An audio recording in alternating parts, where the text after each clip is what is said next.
এই গল্পটি এমন এক মহিলার যিনি ৩০ বছর পর তার পুরনো বাড়িতে ফিরে আসেন, যেন জীবনের সমস্যা থেকে দূরে থেকে কিছুটা শান্তি পান।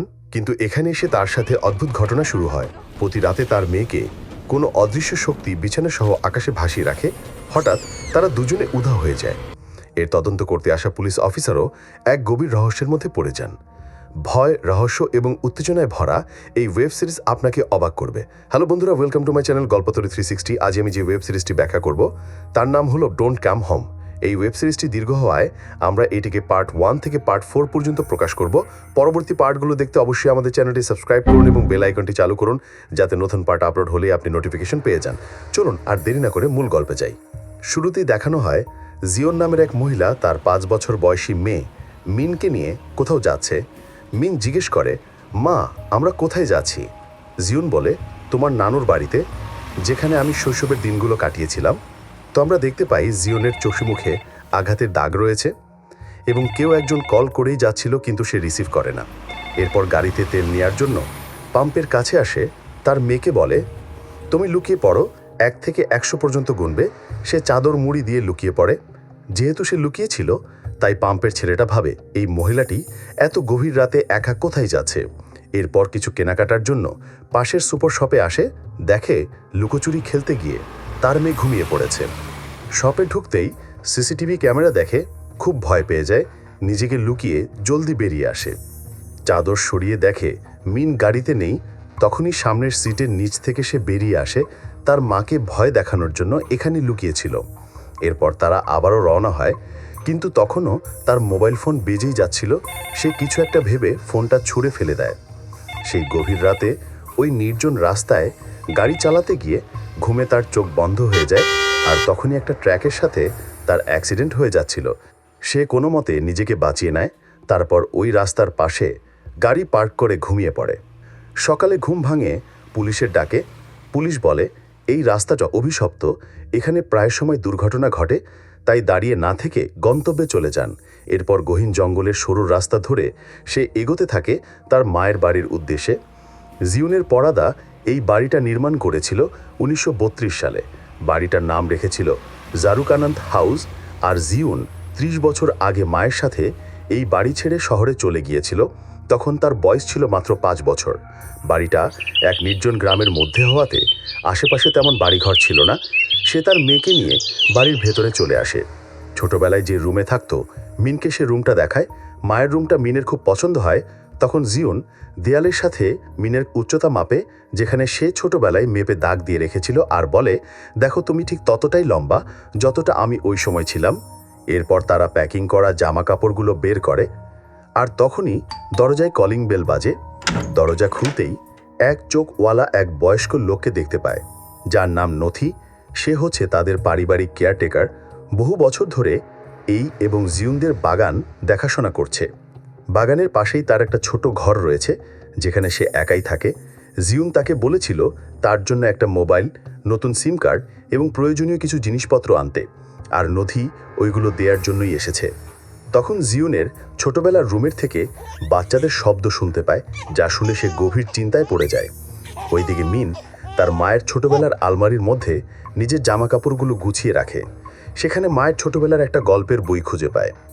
সে জানালা পর্দাগুলো খুলে দেয়াতে তার মা এসে বকাঝকা করে বলে পর্দাগুলো খুলবে না। এরপর সে সুটকেসটা খুললে দেখা যায় অনেক টাকা পয়সা গয়না নিয়ে এসেছে, এমনকি তার কাছে একটা পিস্তলও ছিল। এরপর সে রুমের ভাঙা আয়নার সামনে এসে মন খারাপ করে দাঁড়িয়ে থাকে। তারপর রাতের বেলা মিন একটা বন্ধ দরজা দেখতে পায়। একমাত্র সেই দরজাটাই তালা দেওয়া ছিল। দরজায় ছিল ছোট্ট একটা ফুটো। জিওন বলে, এই দরজাটা অনেক আগে থেকে বন্ধ করা আছে। আমার মা, অর্থাৎ তোমার নানু, আমাকে মানা করেছিল এই দরজার কাছে আসতে। এরপর ডিনার করার সময় মিন তার মায়ের পেছনে ভয়ঙ্কর কিছু একটা দেখে প্রচণ্ড ভয় পেয়ে যায়। তবে জিওন পেছনে তাকে কিছুই দেখতে পায় না। তখনই লোডশেডিং হলে পুরো বাড়িটা অন্ধকার হয়ে যায়। বাহিরে বৃষ্টি পড়ছিল, তাই জিওন আর মিন ছাতা নিয়ে চলে আসে জেনারেটর চালু করতে। সুইচ অন করতেই জেনারেটর চালু হয়, তবে কয়েক সেকেন্ডের মধ্যেই আবার অফ হয়ে যায়। আসলে অনেক দিন বন্ধ থাকায় ভালোভাবে কাজ করছিল না। কোনো উপায় না পেয়ে মোমবাতি জ্বালাতে হয়। তখন মিন সেই বইটা বের করে বলে, এটা তোমার ছোটবেলার আলমারির মধ্যে পেয়েছি, আমাকে একটা গল্প পড়ে শোনাও। জিউনের মনে পড়ে তার মা ঠিক একইভাবে তাকে গল্প পড়ে শোনাতো। এরপর দিন তারা লুকোচুরি খেলে। তাদের দুজনেরই সবচেয়ে পছন্দের খেলা হচ্ছে এটা। তো জিউন একটা বেডের নিচে গিয়ে লুকিয়ে থাকে। এর কিছুক্ষণ পরেই মিন তাকে খুঁজতে সেই রুমে চলে আসে, কিন্তু সে জিউনকে ডাক না দিয়ে রুম থেকে বেরিয়ে যায়। জিউন বিষয়টা বুঝতে না পেরে তাকে ফলো করে দেখে সে একটা অদ্ভুত মুখ পরে স্টাডি রুমের দিকে যাচ্ছে এবং রাগান্বিত হয়ে কিছু একটা আঁকার চেষ্টা করছে। তার এই কর্মকাণ্ড জিউনের কাছে অস্বাভাবিক মনে হয়। ঠিক তখনই মিন এসে তাকে ডাক দেয়, আর জিউন যখন আবারও স্টাডি রুমের দিকে তাকায় তখন সেই রুমে বই, খাতা, ড্রয়িংয়ের জিনিসপত্র কিছুই ছিল না। জিউন বলে, আমার মনে হয়েছিল তুমি এখানে বসে ড্রয়িং করছিলে। এই রুমটা ছিল তোমার নানুর স্টাডি রুম, তবে এখন এটা স্টাডি রুম হিসেবে ব্যবহার করা হয়। মিন একটা বক্স খুললে দেখতে পায় সেখানে ঠিক ওই জিনিসগুলোই রয়েছে যেগুলো দিয়ে কিছুক্ষণ আগে মুখোশ পরা মেয়েটা ড্রয়িং করছিল। সেখানে কয়েকটা পুতুলের স্টিকার খুঁজে পায়। জিউন বলে, এগুলো ছিল আমার সবচেয়ে পছন্দের, ছোটবেলায় এগুলো নিয়ে খেলাধুলা করতাম। স্টিকারগুলো মিনের খুব পছন্দ হওয়াতে খেলার জন্য নিজের কাছে রেখে দেয়। রাতের বেলা ঘুমানোর সময় মিন আবারও কিছু একটা দেখে ভয় পেয়ে যায়, কিন্তু জিউন আগের মতোই কোনো কিছুই দেখতে পায় না। সে বলে, তুমি আর আমি ছাড়া এই বাড়িতে আর কেউ নেই। পরদিন জিউনের ঘুম ভাঙতেই দেখে সে মুখোশ পরা মেয়েটা তাকে ইশারা করছে। সেদিকে তাকিয়ে দেখে মিন জানালা খোলার চেষ্টা করছে। সে দৌড়ে গিয়ে তাকে বারণ করে, আর পেছনে তাকিয়ে দেখে মুখোশ পরা মেয়েটা আবারও উধাও হয়ে গিয়েছে। এই সমস্ত ঘটনায় সে নিজেও খুব ডিস্টার্ব হয়েছিল, তাই মেয়েটাকে নিয়ে ঘুরতে বেরিয়ে পড়ে। চলে আসে সমুদ্রের বিচে। সে বলে, ছোটবেলায় তোমার নানুর সাথে এই জায়গায় ঘুরতে আসতাম। এরপর মিন সমুদ্রের পাড়ে খেলা করতে যায়, আর জিওর নথি চাচাকে ফোন করে বলে তার ঘরের 5 থেকে 6 বছর বয়সী একটা মেয়ে এসেছিল। নথি জানায়, তোমার আশেপাশে আমি ছাড়া আর কেউ থাকে না, তাই ছোট বাচ্চা আসার প্রশ্নই ওঠে না। তখন জিউন সামনে তাকিয়ে তার মেয়েকে দেখতে পায়, তাই সমুদ্রের পানিতে নেমে এবং আশেপাশে সব জায়গায় খুঁজে বেড়ায়। তবে দেখা যায় মিন খেলতে খেলতে একটু দূরে চলে এসেছিল। সে তাকে বোকা দিয়ে বাড়িতে নিয়ে আসে, তাই মিন রেগে গিয়ে একটা স্টিকার নষ্ট করে ফেলে এবং তার মাকে বলে সেই বাড়িতে থাকতে চায় না। তখন কেউ একজন তাদের পেছন দিয়ে চলে যায়।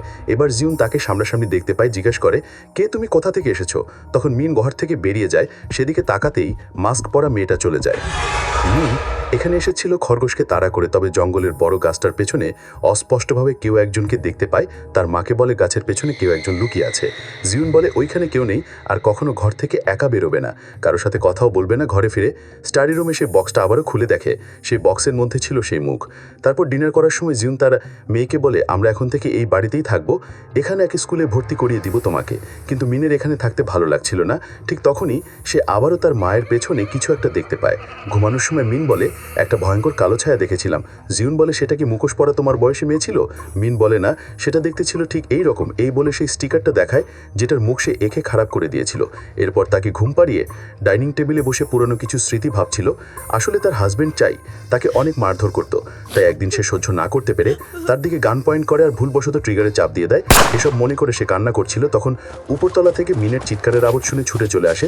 দেখে দরজাটা ভেতর থেকে লক হয়ে গিয়েছে। এদিকে মিন যে বেডে শুয়েছিল সে বেড সহ রুমের ফার্নিচারগুলো বাতাসে ভাসছিল, আর তার দিকে এগিয়ে আসে সেই ছায়াটা, যার পা ছিল আগুনের ঝলসানো এবং মুখটা ছিল কালো ছাইয়ের মতো।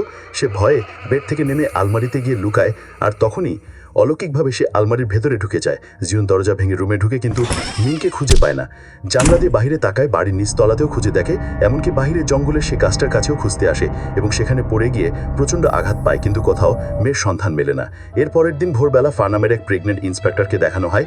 মিনের মিসিং কমপ্লেন পেয়ে জারুকানার হাউসে তদন্ত করতে আসে। সে জিউনের মুখে আঘাতের চিহ্ন দেখে বলে, মনে হয় কেউ আপনাকে মেরেছে, কিন্তু জিউন বলে কেউ মারেনি, একটা ছোট অ্যাক্সিডেন্ট হয়েছিল। তারপর ঘরে ঢুকতেই মিনের জুতোগুলোর ছবি তুলে নেয়। হ্যালো বন্ধুরা, আজকের পার্ট এখানেই শেষ করলাম। পার্ট 2 দেখতে অবশ্যই চ্যানেলটি সাবস্ক্রাইব করুন এবং পাশে থাকা বেল আইকন অন করে রাখুন। পার্ট 1 কেমন লাগলো তা অবশ্যই কমেন্ট করে জানাবেন।